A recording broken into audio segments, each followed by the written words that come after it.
Lugupeetud eesistuja, head kolleegid! Riiklikult tähtsa küsimuse arutelu ei pälvi just sugugi kõigi tähelepanu, nagu me näeme. Ja mul on selline tunne, et vähemalt mõned fraktsioonid on läinud lahendama Eesti tööjõu vajaduse küsimusi ja teevad mingit teist tööd.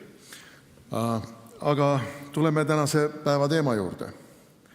Me saime tänasest arutelust nii mõndagi huvitavat teada. Muuhulgas seda, kes on siis süüdi, et meile ka tulevad immigrandid. See on Al-Idris, kes kunagi Eesti kaardi peale joonistas. Aga nali naljaks. Ma võtan märksa tõsisema tooni ja ütlen, kes külvab tuult, see lõikab tormi. Kes külvas tuult aastatel 2011-12 ja karjus Araabia kevad, demokraatia tuleb, diktaatorid kukuvad? Need olid Euroopa Liidu riigid. Euroopa lennukid käisid pommitamas Liibüas, susisid Süürias õilsatel eesmärkidel. Põrgutee on sillutatud heade kavatsustega ja vallandasid selle, mida me praegu tunneme immigratsioonikriisi nime all. Kes külvab tuult, see lõikab tormi. Kes lõpetas piiride valvamise Vahemerel ja selle asemel, et võtta immigrantidega koormatud laevu, tuhandete ja tuhandete immigrantidega koormatud laevu sleppi, viia nad tagasi Liibüa randa või kusagile mujale, aidata neil seal eluga toime tulla. Need olid Euroopa Liidu piirivalved, mis lõpetasid piirivalvamise ja hakkasid transportima neid inimesi Euroopasse, selle asemel, et viia nad sinna, kus nad olid, kust nad tulid. Kes külvab tuult, see lõikab tormi.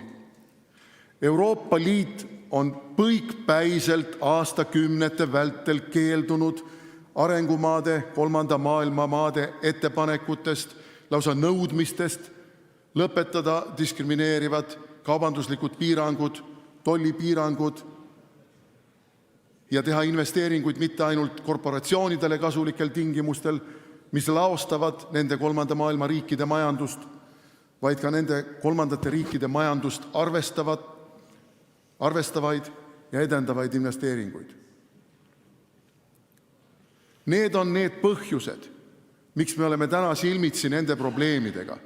Ja süüdistada Eesti rahvast selles, et Eesti rahvas kainelt hindab seda olukorda, on küüniline ja moraalitu. Täpselt nagu on küüniline ja moraalitu rääkida sellest, et 1944. aastal eestlased läksid Rootsi ja veel kusagile mujale. Need inimesed läksid ja nad ei saanud mingeid tugiteenuseid, nad ei saanud mingeid tugiisikuid, neid ei võtnud vastu mingid MTÜ-d, perekonnad sageli lahutati, mehed läksid metsatööle, naised läksid hotellidesse koristajateks, nad hakkasid kohe tööle ja keegi ei tundnud muret selle üle, kuidas nad hakkama saavad, kuidas nad keele selgeks saavad ja nii edasi ja nii edasi. Täpselt nagu Valdo Randpere, ei maksa pead vangutada, sina läksid Komsomoli keskkomiteesse tööle või mis komitee ta seal oli, kindla plaaniga ära hüpata. Erinevalt minust, kes sigitas lapsi, kasvatas neid ja püüdis neist teha Eesti patrioote ja seisis selle eest, et Eesti jääks Eestiks ka siis, kui igal aastal tuli kümneid ja kümneid immigrante mujalt Nõukogude Liidu avarustest. See on põhimõtteliselt teistsugune mõtlemisviis ja süüdistada meid selles, et me kanname seda mõtlemisviisi, 75-80% eestlasi kannab seda mõtlemisviisi, ka täna on moraalitu. Kes külvab tuult, see lõikab tormi. Palun lisaaega. Palun 3 minutit lisaaega. Kui praegu Eesti rahva tahtega ei arvestata, kui parlamendis ja valitsuses Eesti rahvast järjekindlalt ja korduvalt üle rullitakse, siis juhtub see, mis on juba juhtumas Euroopas. Me näeme, kuidas terve rida Euroopa riike pöörab Euroopa Liidule selja. Me näeme, kuidas tuhanded ja tuhanded inimesed protestivad elluviidava poliitika vastu. Härra Janson, teadmiseks, ja tõepoolest, inimkonna ajalugu on migratsiooni ajalugu, aga inimkonna ajalugu on ka sõdade ajalugu. Inimkonna ajalugu on ka impeeriumite tekkimise ja impeeriumite lagunemise ajalugu. Soovitan lugeda Spenglerit, see on eesti keeles originaalis nüüd kättesaadav. Ja Spengler ütleb midagi, ja ma palun see kõrva taha panna kõigil. Ei ole midagi võimsamat kui hõimutunne. See on rahvustunne.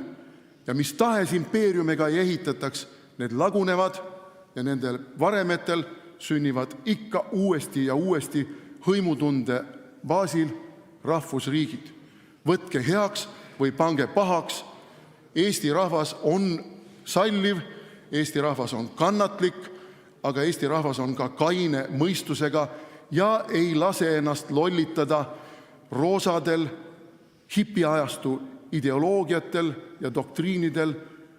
Ja see on Eesti rahvast hoidnud elus ja ma võin teile kinnitada, hoiab elus ka vaatamata kogu ajupesule, mis praegu käib. Aitäh!